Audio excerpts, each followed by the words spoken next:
Clear prop. Star 73 Yankee number 2 following twin traffic, 3 mile final, clear subject. 1 Charlie Bravo, exit in runway 25, going 4 mile final. This is Behind the Prop with United Flight Systems owner and licensed pilot Bobby Doss and his co-host, Major Airline Captain and designated pilot examiner Wally Mulhern. Now let's go Behind the Prop. What's up, Wally? Hey, Bobby, how are you? I'm fantastic. Last week I thought was an amazing sit-down conversation with Paul Craig, the author of The Killing Zone. We've had this on our show list for a long time. What better time to do it than to talk about decision-making? Really nice to get to know Paul a little bit. You know, when you read the book, you look at this and you, or at least I do, and I think this is some academically gifted type person, which he is, but at the end of the day, he's just a pilot, just like you and I. And it was really nice to be able to actually get to know him a little bit. And here's his, the reason for writing the book. Well, you probably saw it if you follow us on social media at all, but Paul was sitting and looked like in his study wearing a Behind the Prop hat, which was a pretty cool little gift to see him wearing that. When we came on the Zoom call, Wally and I were both holding up a copy of The Killing Zone, acting as though we were reading it. But the one thing that I think I took away from the book, and I think that I took away from the conversation, is that it really is all about decision making. And like he said, and like I guess I've thought in the past, but it's been hard to articulate, is we don't know all the times that really good decisions were made. We don't hear those stories. Unfortunately, right. We hear about the stories where multiple decisions were made that ended up creating that decision chain that caused problems for someone. And no one, unfortunately, is free from making these bad decisions. Right. I can honestly say that I struggled with a recent dispatch that hindsight says I shouldn't have done it, right? And I still let a student pilot go on a cross country. Everything was legal. We could have this conversation all day that everything looked good. There was something that didn't feel right, and it was a little bit of external pressure, both for him and for me, that I think ultimately led to a bad decision. There was no result that happened that we're going to hear about, so no one will ever know that unless I fess up to the fact that, hey, some of this external pressure got me to make a bad decision. And that's what we want to talk about today. Yeah. Fortunately for all of us, there are enough safety measures built into aviation to where, by and large, for something bad to happen, multiple things have to go wrong. Usually there are backups within the system itself. But, the one thing that I try to impart on applicants when we finish a check ride is that smart people make bad decisions. I make them. We all make them. And when we the one thing that we have to study is we have accidents, and we can look at accident reports, and it's real easy to sometimes look at what happened in a situation and say, oh, well, I would have never done that because this is the way I do it. Well, I think when you have that attitude, you're in trouble, because I think we all can do it. And I'm usually, if I get that feeling from someone, I can usually, in a scenario, convince them that maybe they would try to push the envelope a little bit. And the one thing in our training, and Paul talked about this last week on the podcast, one thing in our training typically that we don't have is we don't have external pressures. Sure, we want to get the flight done, but if we don't get the flight done, that's okay. We still go home and have dinner with our family. But in the real world, a lot of times flights are because you're taking somebody from point A to point B for whatever event, a family reunion Paul kept referring to last week. You do factor that in. Geez, should I turn around and go back? Or, gee, if I turn back, I won't get to attend the family reunion. And so that's something that we don't, in our typical flight training syllabus rides, we can't really build that into it. So I think that's something that as flight instructors, we should make people think about. Say, okay, we're going to go on this cross country, and the reason we're going to the airport of first intended landing is to go to, Uncle Bob's funeral, and factor that into it. Okay, the weather is maybe not perfect. Well, do we continue to go to make it to the funeral, or do we turn back? And that's probably not something they're going to postpone. So you're making a decision to either make a significant event or miss a significant event. One we've talked about offline before that would, I think, create a tremendous amount of external pressures is if I was going to propose to my wife and I had paid a photographer and they were, let's call it Brenham from here, right? It's a 30-minute flight, but I have to make the decision on, am I going to make that? That's probably a really big deal. Right. And something that I might push the envelope for. I might scud run. I might skirt some clouds. I don't know what I would do, but that's a pressure that I don't think we get to feel. But if you're a pilot 75 hours in and decide to make that trip, that's going to be a hard decision. Right. And it sounds like what we're trying to do is convince people to always make the absolute most conservative decision. And that's really not what we're trying to do, because we are trying to accomplish a mission by flying this airplane from one place to another. One thing I will talk about on check rides is weight and balance scenarios, where I give the applicant a scenario where they're 20 pounds overweight. And by and large, I would say 80% of the applicants say, well, we can't go. And, I say, well, is there anything we can to make us go? And they say, well, we can take off that you've got a 40-pound bag. We can take 20 pounds out of your 40-pound bag, and you can just bring 20 pounds. And I go, well, but what I have in my bag is really important. I really need to take that to where we're going. Is there anything else we could do? Well, they're landing at the destination with maybe 3.5 hours worth of fuel. Maybe they're landing with, say, 35 gallons worth of fuel. And I say, well, geez, could we take off 3.5 gallons and land with 31.5 gallons worth of fuel? We're still landing with more than 3 hours of fuel. And that's usually way down their list of, well, I'm comfortable with landing with just a little over 3 hours worth of fuel rather than 3.5 hours worth of fuel.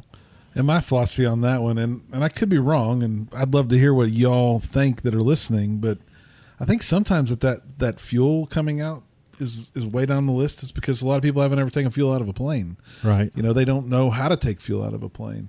And if they don't work or go to a flight school that maybe has some full service support and can ask for someone to take fuel out for them, they don't know how to do that. But they are becoming pilots, single engine land pilots in most cases. They can fly anybody's plane. What are they going to do? What are you going to do if you're listening right now if you had that same dilemma and needed to take out fuel and never had taken out fuel before? Yeah. It's a real scenario to have your CFI while you're flight training teach you how to take fuel out. It might not be that sexy that we're doing a day where we're talking about fuel and putting fuel in and taking fuel out. But those are things that as pilots we have to do. Yeah. I heard a corporate pilot recently say, I don't mind going and shopping for Cokes and buying bags of ice. Pilots do all kinds of things as it relates to the operations of an aircraft. Yeah. I had a check ride with a young man a couple weeks ago, and one of his endorsements wasn't quite right, and his CFI was out of town. And I said to him, I said, well, what are we going to do? And he started to pack up his bags and walk out of the room. And I said, well, wait a minute. I said, let's try to use some problem-solving techniques here. Is there anything we can do to get that endorsement from your CFI? I mean, can we make a phone call? Can we get an email? Can we do something? And after a while he went, well, yeah, I guess I could do that. And I wanted him to be a little bit more proactive and try to problem solve, try to figure out how we can complete this mission. One scenario that I'll pose to our listeners is, let's say we're going on a 200-mile cross-country flight, and let's just say we're in a basically a 100-knot airplane, so about a 2-hour flight. And weather is absolutely not a factor today. Weather is fine. The winds are fine. There's unlimited ceiling and visibility. And about halfway into our flight, we determine that our number one communication radio is not working. Now, we have a number 2 comm, and it's working just fine. What are you going to do? And the choices are A, continue. B, turn around and go back to your airport that you took off from. C, divert to an airport that's 10 miles away. And D is to make an off-airport landing. Real quick, if you're thinking about D, do not come and rent from my flight school. D is wrong. D is wrong. A, B, and C are all maybes. But which one's the right one, Wally? Well, it just depends. It just depends. But I would say if I pose this on check rides, the majority of people say they're going to divert, and I said, well, why are we going to divert? Why?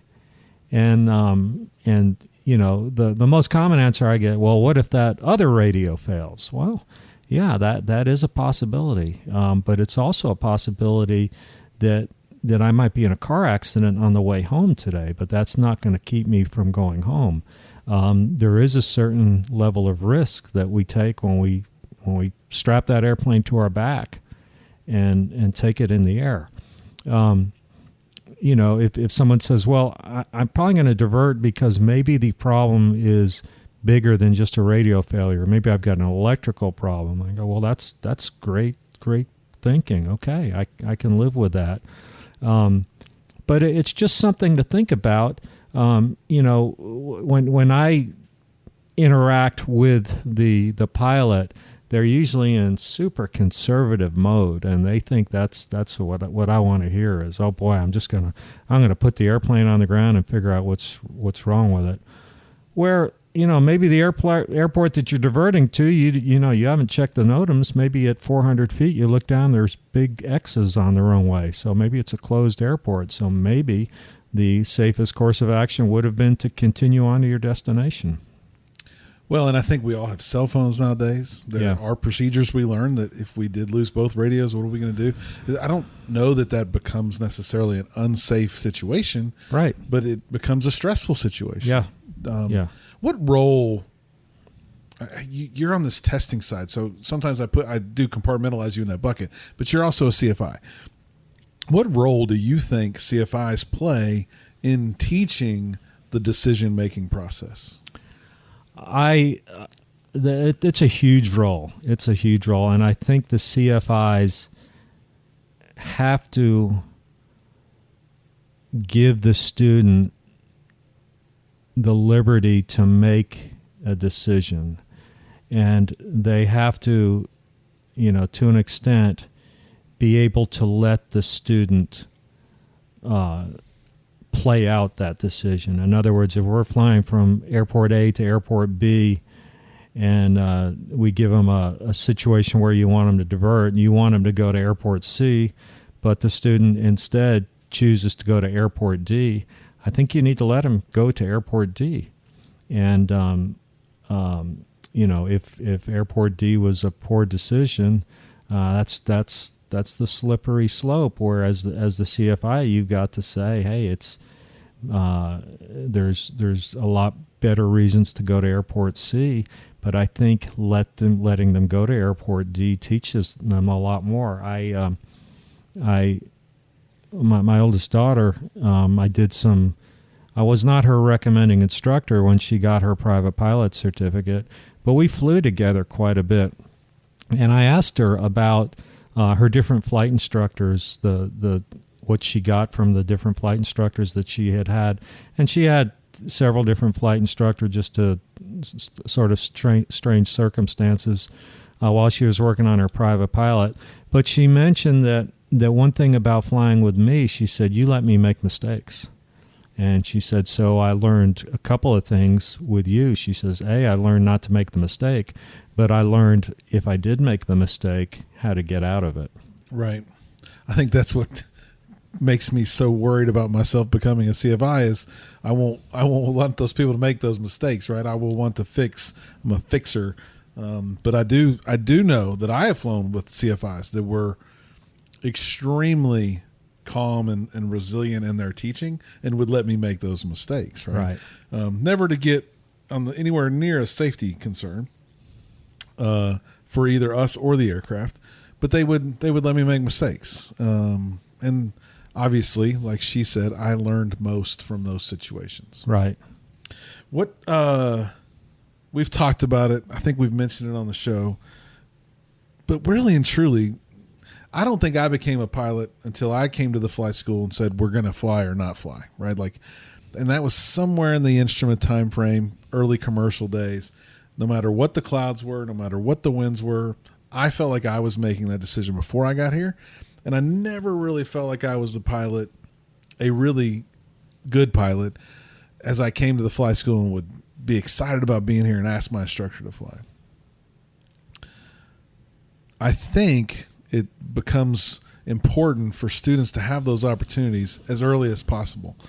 Meaning, I get my private pilot's license.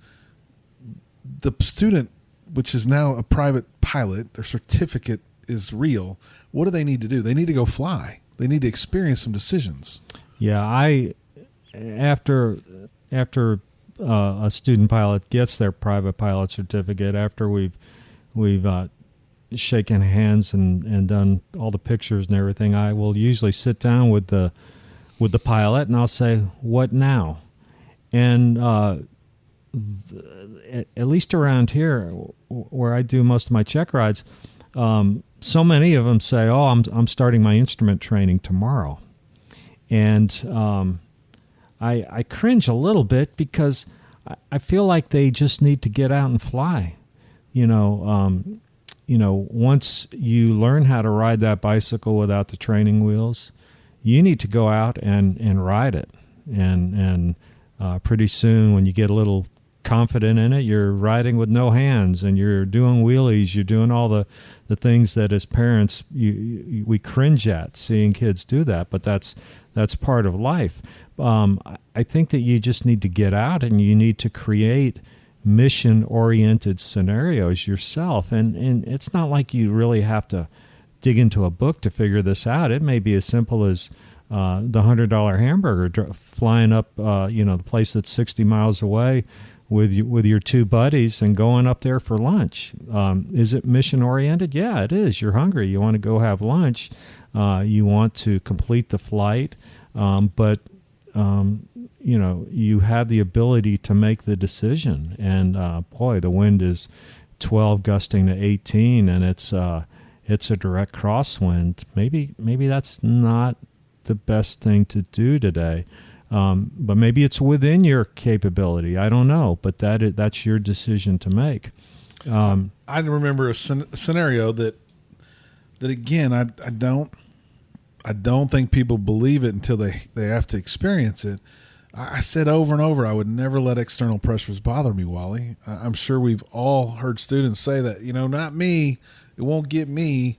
But I had a pretty good friend of mine that I worked with that wanted to take his wife to dinner in Galveston. He had aspirations of being a pilot. I was a newly minted pilot. And we were going to go. We picked the day way in advance. We were, I think, in the springtime of year, if my memory serves me correctly. And here I get up that day. Ceilings are about 1,800 feet.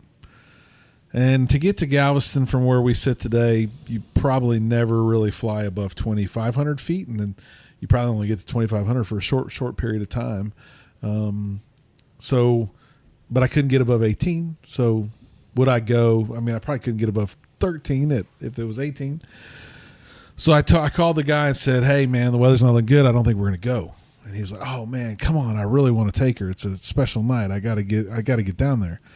And I was thinking, that's weird. I'm kind of shocked that he actually pushed back on me a little bit, but he's not a pilot. I'm the pilot. I said, okay, I'll watch it. So immediately I talk myself out of it and say, we'll give it a few more minutes. Every bad thing comes from multiple decisions that are bad. Right. So gets to be about 1 o'clock. He sends me a text. I said, well, they're up to 2,100. So we're looking better. Let's make a go, no go decision at 3 o'clock when that ATIS was coming out, because they were going to drive about an hour to get to here. Then we were going to take off, get to dinner around 6:30, fly back at night in the dark. So time goes by and 3 o'clock comes and the ATIS comes out and it's 2,600 feet. And I was like, I'd made my decision. I'm telling everyone out there, I made my decision. 3,000 was my go, no go. What do you think I did when I heard 2,600 feet? Oh, you probably said, I think let's wait till 4. Let's wait till 4. So Yeah. I waited till 4. Yeah. So I told him, look, you're risking it, but I think it's improving. Forecast says it's going to continue to improve. If it's above 3 at 4 p.m., we'll go. So he says, all right, I'm coming. I'm sure, now all of a sudden he's an expert weatherman. He's like, I'm sure they're going to lift. We're going to be fine. I know we'll be good. And I'm like, how does he know that? So 4 o'clock ATIS comes around, 3,200 feet. We make the decision to go. And we go. And we went to Galveston. They had a great dinner. We flew home. Again, another story where you don't hear about the bad decisions that were made. But in reality, I was nowhere near as informed about weather as I am today. I was taking a very small snapshot of time into account, and the fact that the trend was improving. What normally happens at night?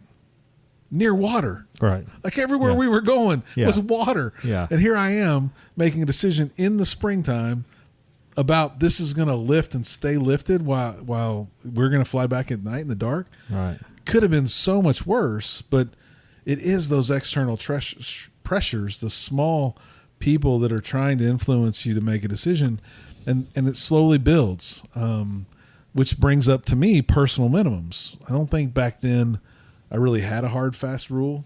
I don't think I had a limit on clouds, crosswinds, fuel. I don't think I had all that stuff. But today, I think because of all the missions I've flown with my family and had to take fuel out of planes, had to put baggage in, had to take fuel out, had to leave a kid home one time to get the mission accomplished in an aircraft. I've had to drive to Austin more times than not because that was the safe way to get the mission accomplished. Personal minimums became a really big deal for me. And I think it was partially me to make my wife feel confident. But if you don't have personal minimums written down that you can turn to, if you don't know really what crosswinds you're capable of landing in on a regular basis and stay proficient at that level, not because you got away with it once at 18, are you now always going to be proficient at 18, right? You got to keep those personal minimums up. You got to keep if you're instrument rated, your instrument proficiency and currency up. More proficiency than currency here, people. It's all about decision making, no question. Yeah, and for a student pilot, although you do have some solo flights, by and large, your instructor is right there.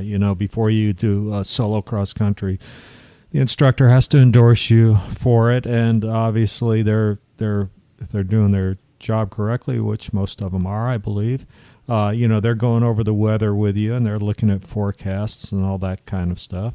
And the person who jumps right into their instrument training the day after their private pilot check ride, they're going to have an instructor with them most of the time when they're doing the instrument training.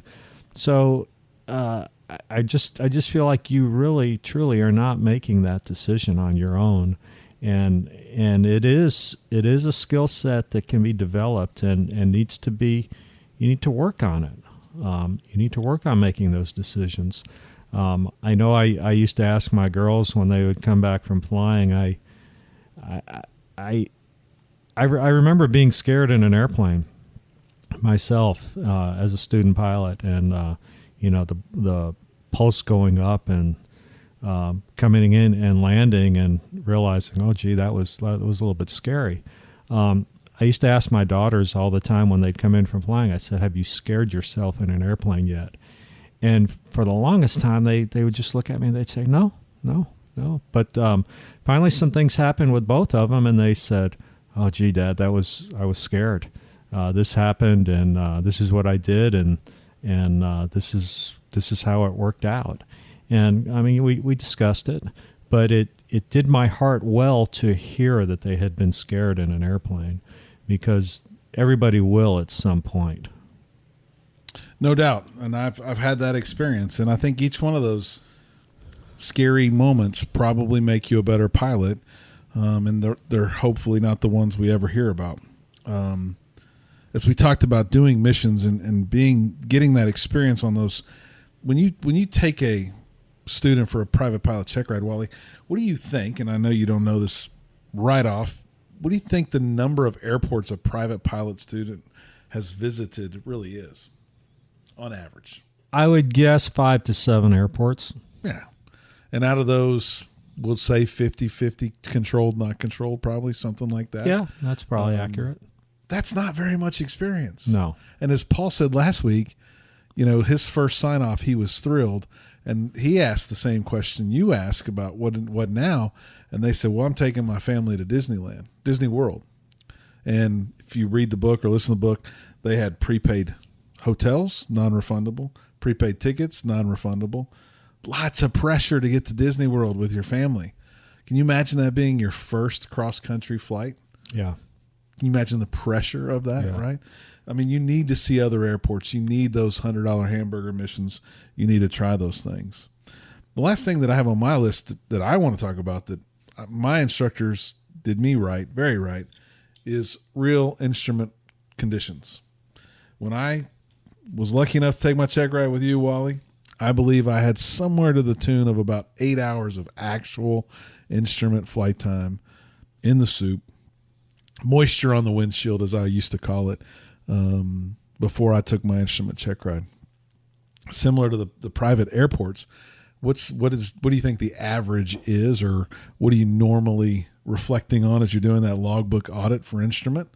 How much actual time is in those logbooks? This is very informal. This is not. There's no written data to back this up at all.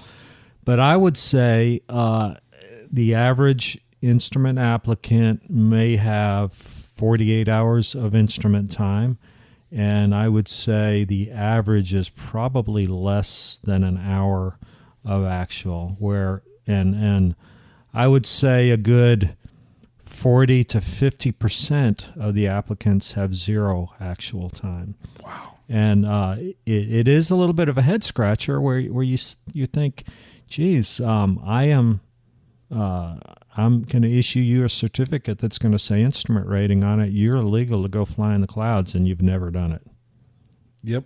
And instructors too. I mean, there are some instructors that I don't think had a lot of instrument time when they got out of their CFI training and earned their double I. I've heard some horror stories, but I mean, if you get the opportunity, whether you're a private student or an instrument student, and it's a 1,500 foot day, calm winds, and a 1,000-foot deck above your airport, find a double I that has some experience and has the confidence to go fly, and they're proficient, and go shoot some approaches. You're going to come out of the bottoms with 800 feet to spare before minimums, for sure. There's no better day to do that than on a calm day. And most, if you are ready for your check ride, most calm days have a little bit of cloud cover because the wind's not blowing it out if the moisture's just right. So go shoot some approaches in actual. You'll be a much better pilot for it. And when it does come to be the first time you're in the cockpit alone, you're not going to feel the anxiety and stress that you might have felt had it been the first time you ever flew actual and you're all alone. Right. That makes for tough decisions. Absolutely. Well, we haven't done the research and all the work that Paul Craig has done, but we've seen a lot together and separately, and we hope we help you make some decisions that turn out on the right side of good for you. As always, thanks for listening, and stay behind the prop.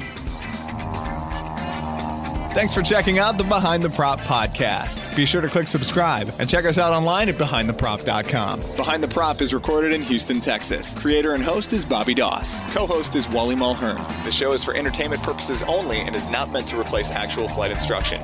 Thanks for listening, and remember, fly safe.